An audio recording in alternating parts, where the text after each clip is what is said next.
నమస్తే Chandana, welcome to great Andhra. ఇప్పటివరకున్న top stories చూద్దాం. అధికారం పోయిన చోటే జగన్ వెతుకులాట. విశాఖలో బాబు బస. ఏ ప్రభుత్వమైనా గొప్పలు చెప్పుకోవాల్సిందే. పార్టీ కమిటీలు వేయాలని జగన్ ఒత్తిడి. సినిమా వాళ్ళకే ఎస్వీబీసీ చైర్మన్ పదవి.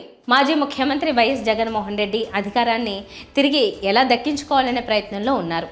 తాజాగా కూటమి ప్రభుత్వ ప్రజా వ్యతిరేక విధానాలపై వివిధ రూపాల్లో నిరసనలు వ్యక్తం చేయడానికి జగన్ పిలుపునిచ్చారు. ముఖ్యంగా వైసీపీ కార్యకర్తల్ని తిరిగి యాక్టివ్ చేసుకోవాలనే తలంపులో ఆయన ఉన్నారు. శ్రేణులకే మొదటి ప్రాధాన్యం ఇవ్వాలనేది ఆయన ఉద్దేశం. ఇటీవల వైఎస్ జగన్మోహన్ రెడ్డి ఏమన్నారో ఆయన మాటల్లోనే తెలుసుకుందాం. సంక్రాంతి తర్వాత మళ్ళా నేను ప్రజల్లోకి వస్తాను. కార్యకర్తలతో జగనన్న పార్టీ బలోపేతానికి దిశానిర్దేశం పేరుతో ప్రతి పార్లమెంట్ నియోజకవర్గంలో 2 రోజులు బస చేస్తాను. అసెంబ్లీ నియోజకవర్గాల కార్యకర్తలు నాయకులతో సమావేశమవుతాను. మీ అందరి అభిప్రాయాల్ని తీసుకుంటా అని జగన్ అన్నారు. అధికారంలో ఉండగా వైసీపీ శ్రేణులు అనాథలే. సీఎంగా ఉండగా తన పార్టీ కార్యకర్తలు నాయకుల్ని జగన్ గాలికి వదిలేయడం వల్లే ఆ తర్వాత వచ్చిన ఎన్నికల్లో ఘోర పరాజయం తప్పలేదు. జగన్కు బుద్ధి చెప్పాలనే సొంత వాళ్ళు కూడా ఆయనకు వ్యతిరేకంగా పనిచేశారు. వాలంటీర్లు ఉన్నారులే, ఇక తనకు కార్యకర్తలతో పనే ఉందని ఆయన అనుకున్నారు. సంవత్సరాల తరబడి తనను నెత్తిన పెట్టుకున్న కార్యకర్తలు నాయకుల్ని కనీసం పలకరించిన పాపను పోలేదు. వాళ్ళ ఇబ్బందుల్ని పట్టించుకోలేదు. దీంతో తామెందుకు జగన్ కోసం ఎప్పుడూ పనిచేయాలన్న వ్యతిరేకత ఏర్పడింది. జగన్ సీఎంగా ఉండగా ఎవరెవరో పాలన సాగించారు. అధికార ఫలాల్ని మరెవరో దక్కించుకున్నారు. జగన్ అనుకున్నట్టు వాలంటీర్లు సచివాలయ ఉద్యోగులు వైసీపీ గెలవాలని అనుకోలేదు. చంద్రబాబు 10,000 ఇస్తానంటే చాలా మంది ఎగబడి కూటమి గెలుపు కోసం పనిచేశారు. జగన్ నమ్ముకున్నోళ్ళు ఆయన్ను ముంచారు. జగన్ను నమ్మినోళ్ళు నిండా మునిగారు. 5 ఏళ్లు తిరిగేసరికి జగన్ పార్టీ ఘోర పతనం. 40% జగన్కు రావడం కూడా గొప్పే. ఘోర పరాజయం తర్వాత జగన్కు జ్ఞానోదయం అయినట్టుంది. ఇప్పుడు ఆయనకు కార్యకర్తలు గుర్తు వస్తున్నారు. సంక్రాంతి తర్వాత కార్యకర్తల వద్దకు వెళ్తున్నారు. కనీసం ఇప్పటికైనా పార్టీ బతకాలంటే కార్యకర్తలే ఆక్సిజన్ అని గుర్తించడం వైసీపీకి శుభపరిణామం. ఇప్పటికైనా పోగొట్టుకున్న చోటే అధికారాన్ని వెతుక్కోవాలని జగన్ అనుకున్నందుకు వైసీపీ కార్యకర్తలు చాలా ఆనందిస్తున్నారు. కష్టాల్లో ఉన్నప్పుడు మనం గట్టిగా పోరాటం చేయగలిగితే మనం మళ్ళీ తిరిగి నిలబడగలుగుతామన్నది మాత్రం ఖచ్చితంగా గుర్తుపెట్టుకోండి. ఈ సంక్రాంతి తర్వాత నేను కూడా ఇక జిల్లాల బాట పడతాను. ఇనిషియలీ ప్రతి బుధవారము గురువారము బహుశా జనవరి నెలాఖరు నుంచి మొదలు పెడతాను అనుకుంటున్నా.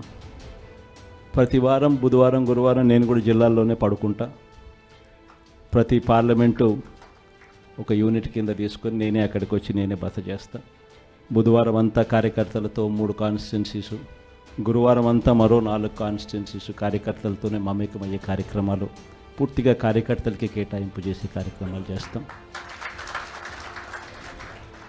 సో అక్కడే ఉంటూ కార్యకర్తలతో మమేకమవుతూ కార్యకర్తలతో తోడుగా ఉండే కార్యక్రమం, కార్యకర్తలకు దగ్గరయ్యే కార్యక్రమం కూడా చేస్తాం. దాంట్లో భాగం కూడా ప్రోగ్రాంలో పేరు కూడా కార్యకర్తలతో జగనన్న పార్టీ బలోపేతానికి దిశానిర్దేశం అనే కార్యక్రమం పేరు కూడా పెట్టి ముందుకు తీసుకొని పోతాం. ముఖ్యమంత్రి చంద్రబాబు విశాఖలో 2 రోజుల ప్రోగ్రాం పెట్టుకున్నారు. ఆయన ఈ నెల 5, 6 తేదీల్లో విశాఖలో పర్యటిస్తున్నారు. విశాఖలో రాత్రికి బస చేయడంతో పాటు స్థానికంగా జరిగే కార్యక్రమాల్లో పాల్గొంటారని పార్టీ వర్గాలు తెలిపాయి. ముఖ్యమంత్రి హోదాలో చంద్రబాబు ఇటీవల 2 సార్లు వచ్చినా ఆయన బస చేసిన సందర్భం అయితే లేదు. ఈసారి 2 రోజులు ఉంటున్నారు అంటే పార్టీ వ్యవహారాలు, ప్రభుత్వ వ్యవహారాలు మొత్తం సమీక్షించడానికి అని అంటున్నారు. విశాఖ మెట్రో రీజన్ డెవలప్మెంట్ అథారిటీకి కొత్త చైర్మన్ని కూటమి ప్రభుత్వం నియమించింది. యువనేత ప్రణవ్ గోపాల్కి ఆ పదవి దక్కింది. చంద్రబాబు తన విశాఖ టూర్లో VMRDA ఆధ్వర్యంలో జరుగుతున్న కార్యక్రమాలను సమీక్షిస్తారని అంటున్నారు. ఉడా VMRDA అయ్యాక పరిధి బాగా విస్తరించింది. దీంతో అభివృద్ధికి మరింత అవకాశం ఏర్పడింది. విశాఖ ప్రగతిలో VMRDA పాత్ర కీలకం కావడంతో పాటు కూటమి ప్రభుత్వం కూడా విశాఖను IT హబ్గా, టూరిజం క్యాపిటల్గా అభివృద్ధి చేయాలని చూస్తోంది. దాంతో VMRDA విషయంలో సీఎం హోదాలో బాబు స్వయంగా రివ్యూ చేస్తారు అని అంటున్నారు. పార్టీ పరంగా కూడా ఆయన క్యాడర్కి దిశానిర్దేశం చేస్తారని అంటున్నారు. చంద్రబాబు 2 రోజుల పాటు విశాఖలో మకాం వేయడానికి వస్తున్న నేపథ్యంలో అటు అధికార యంత్రాంగంతో పాటు ఇటు పార్టీ వర్గాల్లోనూ హడావిడి మొదలైంది. సీఎం హోదాలో బాబు విశాఖలో బస చేయనున్న క్రమంలో ఆయన ఏ విషయాల మీద ఆరా తీస్తారు, ఏ ఇష్యూస్ని రివ్యూ చేస్తారు అన్న దాని మీద అధికార యంత్రాంగం కసరత్తు చేసే పనిలో ఉంది. రాజకీయ పార్టీలు ప్రభుత్వాలను ఏర్పాటు చేస్తాయి కాబట్టి ఇప్పుడు అధికారంలో ఉన్న పార్టీ మళ్ళీ ఎన్నికల్లో అధికారంలోకి రావాలంటే ప్రజలను నమ్మించాలి. అంటే తమ పాలనకు సంబంధించి గొప్పలు చెప్పుకోవాలి, మసాలా దట్టించి మీడియాలో ప్రచారం చేసుకోవాలి. గత ప్రభుత్వ పాలన కంటే తమ పాలనే బాగుందని అదే పనిగా పాట పాడాలి. కేంద్ర ప్రభుత్వమైనా రాష్ట్ర ప్రభుత్వమైనా ఇదే తీరు, ఇదే ధోరణి. గులాబీ పార్టీ అధికారంలో ఉన్న 10 ఏళ్లలో ఆ పార్టీ అధినేత అప్పటి సీఎం కేసీఆర్ ఇతర నాయకులు అదే పనిగా గొప్పలు చెప్పుకునేవారు.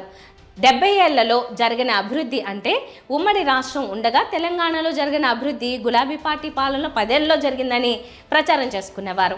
కాళేశ్వరం ప్రాజెక్టు గొప్పతనం గురించి అదే పనిగా ఒదరగొట్టేవారు. కేసీఆర్ను ఆకాశానికి ఎత్తేసేవారు. ఇప్పుడు రేవంత్ రెడ్డి కూడా అదే పని చేస్తున్నాడు. తేడా ఏంటంటే గులాబీ పార్టీలో మంత్రులందరూ కేసీఆర్ను విపరీతంగా పొగిడేవారు. కానీ కాంగ్రెస్ పాలనలో రేవంత్ రెడ్డి గొప్పలు చెప్పుకుంటున్నారు కానీ మంత్రులు ఎవరు రేవంత్ను అదే పనిగా పొగడం లేదు. గులాబీ పార్టీ పాలనలో కేసీఆర్ అంటే నాయకులకు మంత్రులకు భయభక్తులు ఉండేవి. కానీ కాంగ్రెస్ మంత్రులకు అలాంటిది లేదు. వాళ్ళందరికంటే రేవంత్ రెడ్డి పార్టీలో జూనియర్. అధిష్టానం రేవంత్ను సీఎం చేసింది కాబట్టి లోపల ఏమనుకుంటున్నా పైకి గమనుంటున్నారు. రేవంత్ రెడ్డి కూడా కేసీఆర్ మాదిరిగానే గులాబీ పార్టీ సర్కారు 10 ఏళ్లలో చేయని అభివృద్ధిని తాము 10 నెలల్లో చేసి చూపించామంటున్నాడు. ఏడాదిలోనే 55,000 ఉద్యోగాలు ఇచ్చామంటున్నాడు. కేసీఆర్ మాదిరిగానే ప్రధాని మోదీకి సవాలు విసురుతున్నాడు. కానీ కాంగ్రెస్ ప్రభుత్వ వైఫల్యాలు కూడా బాగానే ఉన్నాయి. అధికారంలోకి రావడానికి చేసిన వాగ్దానాలు కొన్నిటిని అమలు చేయలేదు. హామీల్లో కొన్ని విపరీతమైన ఆర్థిక భారం మోపేలా ఉన్నాయి. కళ్యాణ లక్ష్మి పథకం కింద ఆర్థిక సాయం చేయడంతో పాటు తులం బంగారం ఇస్తామని హామీ ఇచ్చారు. అది అమలు చేయాలంటే తల ప్రాణం తోక్కొస్తుంది. మహిళలకు ఉచిత బస్సు ప్రయాణం ఆర్టీసీకి భారమైందని చెప్తున్నారు. మహిళలకు నెలకు 2,500 పథకం కూడా భారమే. అయినా జనవరి నుంచి అమలు చేస్తామని చెప్తున్నారు. మరికొన్ని వైఫల్యాలు కూడా ఉన్నాయి.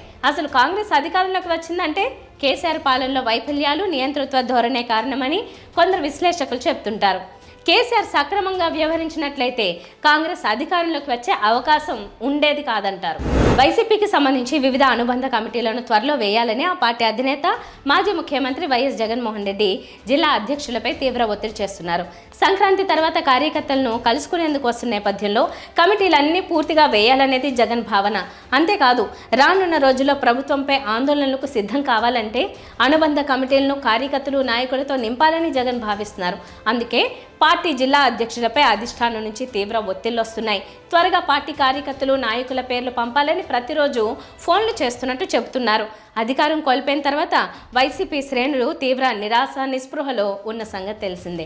అయితే కూటమి పాలనలో 6 నెలలకే వైసీపీ శ్రేణులు నెమ్మదిగా కోలుకుంటున్నాయి.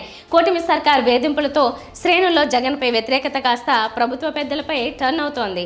వైసీపీ మళ్ళీ పుంజుకుంటున్నదంటే అదంతా కూటమి సర్కార్ పుణ్యమనే చెప్పాలి. పార్టీ పదవులపై ఎక్కువ మంది ఆసక్తి చూపుతున్నారు. అయితే ప్రత్యక్ష పోరాటాలంటే ఎంతమంది ముందుకు వస్తారనేది ప్రశ్నార్థకంగా ఉంది. ఎందుకంటే ప్రభుత్వానికి వ్యతిరేకంగా ఎవరైనా మాట్లాడితే కేసులు పెడుతున్నారు. అందుకే నాయకులు ఇప్పుడిప్పుడే ఎందుకులే అని దూరంగా ఉంటున్నారు. ఈ నేపథ్యంలో ప్రతిపక్షంలో ఉన్నప్పుడు పనిచేసే వాళ్ళకే ప్రాధాన్యం ఉంటుందని జగన్ తీయటి మాటలు చెబుతూ ఉత్సాహపరుస్తున్నారు. ఏది ఏమైనా వైసీపీ అనుబంధ కమిటీలపై సీరియస్ కసరత్తు జరుగుతోంది. టీటీడీ అనుబంధంగా నడిచే శ్రీ వెంకటేశ్వర భక్తి ఛానల్ చైర్మన్గా కూటమి సర్కార్ సినీ రంగానికి చెందిన వాళ్లను నామినేట్ చేయొచ్చనే ప్రచారం జరుగుతోంది. గతంలో టీడీపీ అధికారంలో ఉన్నప్పుడు దర్శకుడు రాఘవేంద్రరావుకు ఈ పదవిని కట్టబెట్టిన సంగతి తెలిసింది. ఆ తర్వాత వైసీపీ అధికారంలోకి వచ్చాక కూడా సినీ నటుడు పృథ్వీరాజు నియమించారు. అయితే పవిత్రమైన భక్తి ఛానల్లో కీలక బాధ్యతలు నిర్వర్తిస్తున్న విషయాన్ని మర్చిపోయి వెకిలి పనులకు పాల్పడడంతో ఆయన్ను తప్పించాల్సి వచ్చింది. సినిమా వాళ్లను భక్తి సంబంధ సంస్థలో నియమించకూడదనే అభిప్రాయాన్ని క్రియేట్ చేయడంలో పృథ్వీరాజ్ ఎపిసోడ్ పనికొచ్చింది. అయితే ఎస్వీబీసీ చైర్మన్గా సినీ రంగానికి చెందిన వారిని నియమించాలన్న ఆలోచనలో ముఖ్యమంత్రి చంద్రబాబు నాయుడు ఉన్నట్టు తెలిసింది. నిర్మాత అశ్వినీదత్, నటులు మురళీమోహన్, రాజేంద్ర ప్రసాద్ పేర్లను చంద్రబాబు పరిశీలిస్తున్నారని సమాచారం. అయితే దర్శకుడు తన స్నేహితుడు త్రివిక్రమ్ పేరును ఉప ముఖ్యమంత్రి పవన్ కళ్యాణ్ సిఫార్సు చేసినట్టు వార్తలు వస్తున్నాయి. ఏదేమైనా సినీ రంగానికి చెందిన ప్రముఖుల్లో ఎవరో ఒకరు ఎస్వీబీసీ చైర్మన్ కావడం ఖాయమనిపిస్తోంది. ఇవి వాళ్ళ టాప్ స్టోరీస్. మరిన్ని అప్డేట్స్తో మళ్ళీ కలుద్దాం. నమస్తే.